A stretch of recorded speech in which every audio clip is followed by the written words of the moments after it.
কাজ থেকে ফারিগ করে আল্লাহ রাব্বুল আলামিনের ঘর মসজিদে আসার তৌফিক দান করেছেন। এই জন্য আমরা সকলে দিল থেকে শুকরিয়া আদায় করি, বলি আলহামদুলিল্লাহ।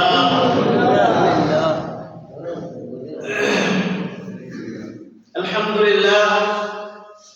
বর্তমান যে মাস চলতেছে, এই মাসের নাম কি মাস? রজব মাস। এই মাসের নাম হলো রজব মাস। যে রজব মাসে আল্লাহ রাব্বুল আলামিন আল্লাহ নবী সাল্লাল্লাহু আলাইহি ওয়াসাল্লামকে দুনিয়া থেকে আরশে আজিম, সপ্তম আসমান আরশে আজিমে আল্লাহ তাআলা আল্লাহ নবী সাল্লাল্লাহু আলাইহি ওয়াসাল্লামকে যে মাসে ভ্রমণ করিয়েছেন, সাক্ষাতের উদ্দেশ্যে যে মাসে ডেকে নিয়েছেন, বিভিন্ন হাদিসের মত অনুসারে ওই মাসটা ছিল এই রজব মাস। এই রজব মাসে যখন নাকি আল্লাহ নবী সাল্লাল্লাহু আলাইহি ওয়াসাল্লামের বয়স 50 বছর হয়, এই 50 বছর বয়সে আল্লাহ নবী সাল্লাল্লাহু আলাইহি ওয়াসাল্লামকে আল্লাহ তাআলা 26শে রজব বা 27শে রজব আল্লাহ তাআলা আরশে আজিমে আল্লাহ নবী সাল্লাল্লাহু আলাইহি ওয়াসাল্লামকে ডেকে নিয়ে গেছেন। আল্লাহ রাব্বুল আলামিন কোরআনে কারীমে বলে, সুবহানাল্লাযী আসরা বিআবদিহি লাইলাম মিনাল মাসজিদিল হারাম ইলাল মাসজিদিল আকসা বারাকনা হাওলাহু। আল্লাহ রাব্বুল আলামিন বলেন, আমি আমার রাসূলকে মসজিদ বাইতুল মুকাদ্দাস, বাইতুল্লাহ থেকে বাইতুল মুকাদ্দাস পর্যন্ত ভ্রমণ করিয়েছি। আল্লাহ সাল্লাল্লাহু আলাইহি ওয়াসাল্লামকে আল্লাহ তাআলা বলেন, বাইতুল্লাহ থেকে, কাবার হাতিম থেকে বাইতুল মুকাদ্দাস পর্যন্ত ভ্রমণ করিয়েছি এবং সেখান থেকে সপ্ত আসমান পর্যন্ত ভ্রমণ করিয়েছি। আর বাইতুল মুকাদ্দাস পর্যন্ত যে ভ্রমণ করিয়েছি, বাইতুল মুকাদ্দাসের চতুর্দিক, চতুর্পার্শ্ব বারাকনা হাওলাহু আমি বরকত ধারা ভরপুর করে দিয়েছি। সুবহানাল্লাহ। আল্লাহ নবী সাল্লাল্লাহু আলাইহি ওয়াসাল্লাম হাদিসের মধ্যে আসছে, আল্লাহ নবী সাল্লাল্লাহু আলাইহি ওয়াসাল্লাম কাবার হাতিমের মধ্যে শুয়েছিলেন। অন্য এক হাদিসে আসছে, উম্মে হানি বলে আল্লাহ নবী সাল্লাল্লাহু আলাইহি ওয়াসাল্লাম শুয়েছিলেন। ওই সময় জিবরাইল আলাইহিস সালাম আল্লাহ নবী সাল্লাল্লাহু আলাইহি ওয়াসাল্লামকে আল্লাহ নবী সাল্লাল্লাহু আলাইহি ওয়াসাল্লামের ঘরের সম্মুখে বুরাক নিয়ে অবস্থান করলেন। আল্লাহ নবী সাল্লাল্লাহু আলাইহি ওয়াসাল্লামকে সেখান থেকে বাইতুল্লাহর মধ্যে নিয়ে গেলেন, কাবার হাতিমের মধ্যে নিয়ে গেলেন। সেখানে আল্লাহ নবী সাল্লাল্লাহু আলাইহি ওয়াসাল্লামের সিনা চাপ করলেন। সিনা চাপ বলতে আল্লাহ নবী সাল্লাল্লাহু আলাইহি ওয়াসাল্লামের বক্ষ বিদীর্ণ, বা আল্লাহ নবী সাল্লাল্লাহু আলাইহি ওয়াসাল্লামকে যেটা বলা হয় ওপেন হার্ট সার্জারি। আল্লাহ নবী সাল্লাল্লাহু আলাইহি ওয়াসাল্লামের বুকটাকে ছিললেন। আল্লাহ নবী সাল্লাল্লাহু আলাইহি ওয়াসাল্লামের কলবটাকে ঝমঝম পানি দ্বারা ধৌত করলেন। আল্লাহ নবী সাল্লাল্লাহু আলাইহি ওয়াসাল্লামের কলবকে পরিষ্কার করলেন।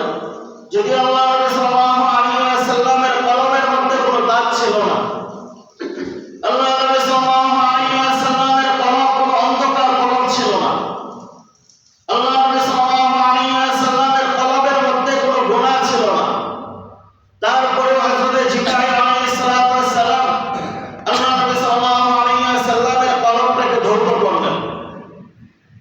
এই জন্য ধৌত করলেন যে আল্লাহ নবী সাল্লাল্লাহু আলাইহি ওয়াসাল্লামের কলবের মধ্যে কখনোই হিংসা, বিদ্বেষ, অহংকার যেন চলে না আসে। এটা যেন আল্লাহ নবী সাল্লাল্লাহু আলাইহি ওয়াসাল্লামের কলবের মধ্যে না আসে। এই জন্য হাদিসের মধ্যে আসছে আল্লাহ নবী সাল্লাল্লাহু আলাইহি ওয়াসাল্লামের এই বক্ষ বিদীর্ণ সিনা চাঁদ 3 বার বা 4 বার করছেন, একই জায়গার মধ্যে 4 বার অগ্রসর করছেন। আজকে আপনার আমার যদি একই জায়গার মধ্যে 4 বার অগ্রসর করা হয় কি অবস্থা হবে? মনে হয় না যে বাঁচবো। আল্লাহ নবী সাল্লাল্লাহু আলাইহি ওয়াসাল্লামের একই জায়গার মধ্যে বারবার অগ্রসর করা হয়েছে। জিবরাইল আলাইহিস সালাতু ওয়াস সালাম বারবার অগ্রসর করেছেন, জমজমের পানি দ্বারা এই কলমকে ধুইছেন। এরপরে আল্লাহ নবী সাল্লাল্লাহু আলাইহি ওয়াসাল্লামকে আল্লাহ রব্বুল আলামিন যে জিবরাইল পাঠাইলেন, এই জিবরাইল আলাইহিস সালাতু ওয়াস সালাম বুরাকের উপরে চড়াইলেন। আল্লাহ নবী সাল্লাল্লাহু আলাইহি ওয়াসাল্লামকে বুরাকের উপরে চড়াইয়া বুরাকের উপরে আরোহণ করিয়ে বাইতুল মুকাদ্দাস নিয়ে গেলেন, যেখানে বর্তমানে মসজিদুল আকসা অবস্থিত। এই মসজিদুল আকসাতে নিয়ে গেছেন। নিয়ে যাওয়ার পরে আল্লাহ নবী সাল্লাল্লাহু আলাইহি ওয়াসাল্লামকে বুরাক থেকে নামতে বললেন। আল্লাহ নবী সাল্লাল্লাহু আলাইহি ওয়াসাল্লাম বুরাক থেকে নামলেন। নামার পরে আল্লাহ নবী সাল্লাল্লাহু আলাইহি ওয়াসাল্লাম মসজিদের ভিতরে প্রবেশ করলেন। মসজিদের ভিতরে প্রবেশ করার পরে আল্লাহ নবী সাল্লাল্লাহু আলাইহি ওয়াসাল্লাম তাকায় দেখেন মসজিদ সম্পূর্ণ ভরপুর মুসল্লি দ্বারা। আল্লাহু আকবার। আল্লাহ নবী সাল্লাল্লাহু আলাইহি ওয়াসাল্লাম তাকায় দেখেন মসজিদ ভরপুর মুসল্লি দ্বারা, কোথাও খালি নাই। আল্লাহ নবী সাল্লাল্লাহু আলাইহি ওয়াসাল্লাম জিবরাইল আলাইহিস সালামকে ডাক দিলেন, ভাই জিবরাইল, এই মসজিদ এত ভরপুর কেন? জিবরাইল আলাইহিস সালাম বললেন, ইয়া রাসূলুল্লাহ, হযরত আদম আলাইহিস সালাম থেকে নিয়ে আপনি পর্যন্ত আল্লাহ তাআলা যত নবী রাসূল দুনিয়াতে পাঠিয়েছিলেন সকলেই এখানে আপনার জন্য অবস্থান করতেছে। সুবহানাল্লাহ, সুবহানাল্লাহ। সবাই আপনার জন্য এখানে অপেক্ষা করতেছে। আল্লাহ নবী সাল্লাল্লাহু আলাইহি ওয়াসাল্লাম বললেন, ভাই জিবরাইল, এখন কি করতে হবে? যেহেতু সকলেই এখানে অবস্থান করতেছেন, আমার জন্য অপেক্ষা করতেছে, এখন আমি কি করব? জিবরাইল আলাইহিস সালাম আল্লাহ নবী সাল্লাল্লাহু আলাইহি ওয়াসাল্লামকে বললেন, এখানে 2 রাকাত নামাজ পড়াইবেন। আল্লাহ নবী সাল্লাল্লাহু আলাইহি ওয়াসাল্লাম সমস্ত নবীদের ইমামতি করলেন, সমস্ত নবীদেরকে 2 রাকাত নামাজ পড়াইলেন। আল্লাহ নবী সাল্লাল্লাহু আলাইহি ওয়াসাল্লামের সম্মান কতটুকু আল্লাহ তাআলা এই বাইতুল মুকাদ্দাসের মধ্যে দেখায় দিয়েছেন যে আল্লাহ নবী সাল্লাল্লাহু আলাইহি ওয়াসাল্লামের সম্মান আল্লাহ তাআলা কতটুকু দিয়েছেন, যেখানে সমস্ত নবীদের ইমামতি করলেন আমাদের নবী হযরত মুহাম্মদ মুস্তাফা সাল্লাল্লাহু আলাইহি ওয়াসাল্লাম। তাহলে ইমাম মানে কি? ইমাম অর্থ কি? ইমাম অর্থ হলো নেতা। ইমাম মানে কি? নেতা। ইমাম মানে কি? কামলা। কি ইমাম মানে? কামলা, খেতে কাম করে, ওটা না। ইমাম মানে হলো নেতা, ইমাম মানে লিডার। ইমামে কথা বলবে, বাকিরা শুনবে। এখন আমরা তো ইমামের নেতা মানি না, যেখানে সমস্ত নবীরা আল্লাহ নবী সাল্লাল্লাহু আলাইহি ওয়াসাল্লামকে নেতা মানছেন। সমস্ত নবীরাই সাক্ষ্য দিয়েছেন যে আল্লাহ নবী সাল্লাল্লাহু আলাইহি ওয়াসাল্লাম ইনি হলেন লিডার, প্রত্যেকের নেতা। এজন্য আল্লাহ নবী সাল্লাল্লাহু আলাইহি ওয়াসাল্লাম সবার সামনে এসে নামাজ পড়াইতে বসছেন। যে নাকি যার নাকি যোগ্যতা নাই, যাকে কেউ মানে না, সে কি সামনে আসতে পারবে? যাকে সবাই মানে, যাকে সবাই সম্মান করে, সেই সামনে থাকতে পারবে। যাকে সবাই মানে না, সে কখনোই সামনে থাকতে পারবে না। এই জন্যই ইমামকে মানা, ইমামকে সম্মান করা, ইমামকে মুহাব্বত করা, ইমামকে ইমামের মর্যাদা দেওয়া। ইমাম অন্যায় করলে 10 জনকে নিয়ে হাসাহাসি না করে ইমামকে জানায়া দেওয়া। ইমামে অন্যায় করেছে, একটা খারাপ কাজই করেছে, সেই খারাপের বিচার করা আপনার দায়িত্ব না, কারণ আপনি ইমামের বড় না। যে বড় সেই তো বিচার করবে, নাকি যে ছোট সে বিচার করবে। যদি ছোটরা বড়দের বিচার করে তাহলে এটা জাহেলিয়াতের যুগ হয়ে যাবে। যেখানে ছোটরা বড়দের বিচার করবে সেই যুগটা হবে জাহেলিয়াতের যুগ, সেই যুগটা হবে অমানুষদের যুগ। এটা মানুষের যুগ থাকতে পারে না, ওরা ইসলামের যুগ থাকতে পারে না, সভ্যতার যুগ থাকতে পারে না। সভ্যতার যুগ তো সেই যুগ যেখানে ছোটরা বড়দেরকে সম্মান করবে, বড়রা ছোটদেরকে স্নেহ করবে, মহব্বত করবে, ভালোবাসবে, আর ছোটরা বড়দেরকে সম্মান করবে। এটা হলো সভ্যতার যুগ। আর অসভ্যতার যুগ হলো যে ছোটরা বড়দেরকে সম্মান করবে না, ছোটরা বড়দেরকে স্নেহ করবে না, বড়দের দিকে সম্মানের চোখে তাকাবে না, অসম্মান করবে। এটা হলো জাহেলিয়াতের যুগ, অসভ্যতার যুগ। আর বড়রা ছোটদেরকে স্নেহ করবে না। এই জন্য বড়দের দায়িত্ব হলো ছোটদেরকে স্নেহ করা, ছোটদেরকে মহব্বত করা। আর ছোটদের দায়িত্ব হলো বড়দেরকে সম্মান করা, চোখ রাঙিয়ে কথা না বলা। এখন তো এমন হয়েছে পোলাপান বড় হইতেছে, এই ছোট ছোট পোলাপান যেভাবে বাবার দিকে তাকায় থাকে, চাচার দিকে তাকায় থাকে, ওইটা তো বাদই, গ্রামের মুরব্বীদের দিকে যেমন তাকায়, কি অবস্থা! হ্যাঁ, মনে হয় যে মুরব্বীদের ধরে এরা গিলে খেয়ে ফেলবে, এমন অবস্থা হয় কিনা? বর্তমানে এটাই হয়। পোলাপানের দিকে তাকাইলে মনে হয় একটু কিছু বললেই তারা যে গানের রগ একটা তারা আছে। মুরব্বীরা একটা কথা বলে না যে গানের রগ একটা কি আছে, তারা আছে। তো বর্তমান পোলাপানের অবস্থা এমনই হয়েছে, এদেরকে শাসন করা যায় না, শাসন করলেই কেমন যেন রগ তারা হয়ে যায়। এটা কেন? এটা এই জন্যই বড়রা ছোটদেরকে স্নেহ করে না। যদি বড়রা ছোটদেরকে স্নেহ করত, বড়দের থেকে ছোটরা শিক্ষা গ্রহণ করত। এই জন্য বড়দেরকে ছোটরা বড়দেরকে সম্মান করা আর বড়রা ছোটদেরকে স্নেহ করা। আল্লাহ নবী সাল্লাল্লাহু আলাইহি ওয়াসাল্লাম, আল্লাহ তাআলা দেখায় দিয়েছেন যে সমস্ত নবীদের সরদার আখেরি নবী হযরত মুহাম্মদ মুস্তাফা সাল্লাল্লাহু আলাইহি ওয়াসাল্লাম। এই জন্য সমস্ত নবীদের ইমামতি করছেন, সমস্ত নবীদের এই জন্য ইমামতি করতে পারছেন।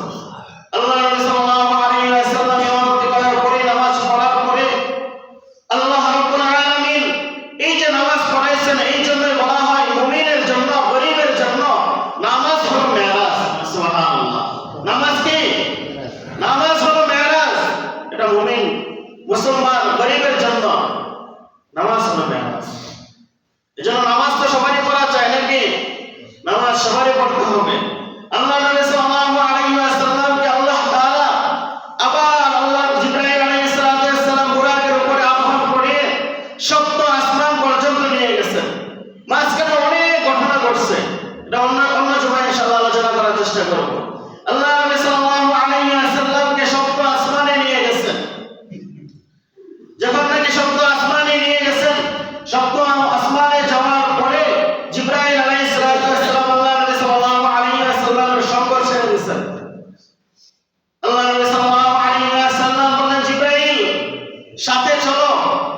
জিবরাইল আলাইহিস সালাম বলেন, ইয়া রাসূলুল্লাহ, আমার ঠিকানা এই পর্যন্ত, এর চাইতে বেশি আমি আর যাইতে পারবো না, এর চাইতে বেশি আপনারাই যাইতে হবে। আল্লাহ নবী সাল্লাল্লাহু আলাইহি ওয়াসাল্লাম এরপরে বুরাক থেকে নেমে রফ নামক এক যানবাহনের উপরে চড়লেন। প্রথমে দুনিয়া থেকে সপ্তম আসমান পর্যন্ত গেছেন বুরাক দ্বারা। বুরাক এমন একটা প্রাণী যা চোখের পলকে মাইল থেকে মাইল রাস্তা অতিক্রম করতে পারে, এমন একটা প্রাণী আল্লাহ তাআলা বানাইছেন। এরপরে বুরাক থেকে নামে রফ নামক বাহনের উপরে চড়লেন। এই রফের উপরে চড়ে বাইতুল মামুরে গেছেন। কোথায় গেছেন? বাইতুল মামুর, এমন একটা মসজিদ যে মসজিদের মধ্যে প্রতিদিন প্রতি ওয়াক্তে 70,000 করে ফেরেশতা নামাজ পড়েন। সুবহানাল্লাহ। কয় হাজার? ভাই দেখেন নামাজের কত গুরুত্ব, নামাজের কত মূল্যায়ন। আমরা তো নামাজের মূল্যায়নই দেই না, আমরা তো নামাজ পড়ি না। হ্যাঁ, আমরা তো নামাজ পড়ি না, যদিও পড়ি ঘরের মধ্যে পড়ে শুয়ে থাকি। ঘরের মধ্যে পড়ে। আল্লাহ নবী সাল্লাল্লাহু আলাইহি ওয়াসাল্লাম বলেন যে আমার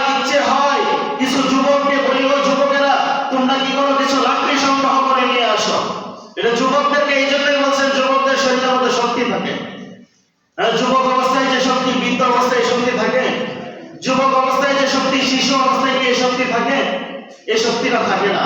এই জন্যই তো যৌবনকালের ইবাদত আল্লাহ তাআলার কাছে সবচাইতে প্রিয়। আল্লাহ তাআলার কাছে সবচাইতে প্রিয় ইবাদত হলো যৌবনকালের ইবাদত।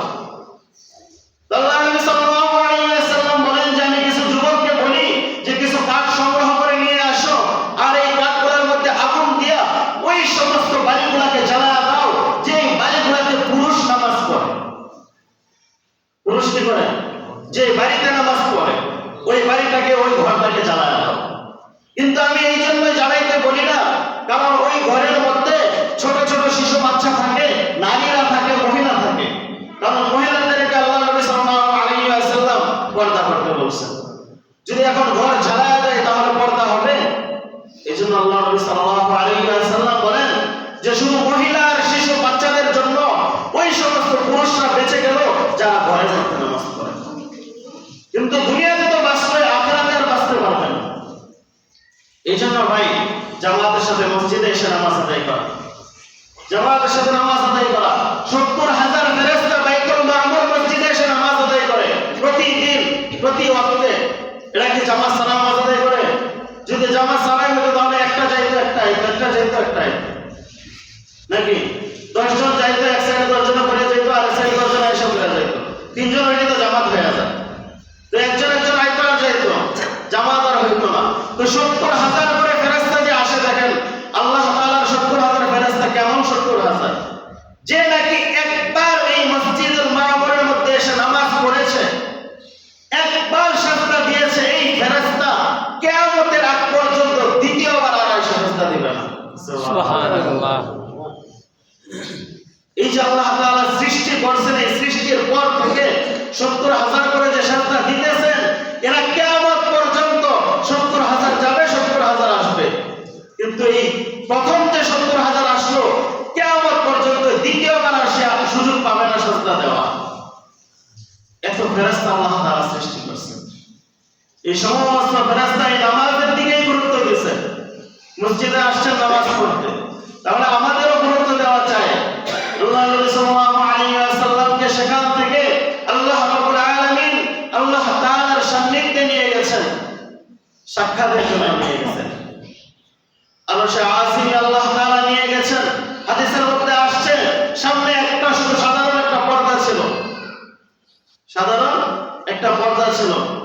অন্য হাদিসের মধ্যে আসছে যে আল্লাহ নবী সাল্লাল্লাহু আলাইহি ওয়াসাল্লাম ভালো জানেন কি ছিল, কারণ আল্লাহ নবী সাল্লাল্লাহু আলাইহি ওয়াসাল্লাম কিভাবে আল্লাহ তাআলার সাথে সাক্ষাৎ হয়েছে, কিভাবে যে দেখা হয়েছে, এটা কোনো হাদিসের মধ্যে, কোরআনের মধ্যে ওইভাবে বর্ণনা করে নাই, ওইভাবে বর্ণনা আসে নাই যে আল্লাহ নবী সাল্লাল্লাহু আলাইহি ওয়াসাল্লাম আল্লাহ তাআলার একদম সামনে ছিলেন, নাকি একদম সাথে ছিলেন, ওইভাবে বর্ণনা আসে নাই।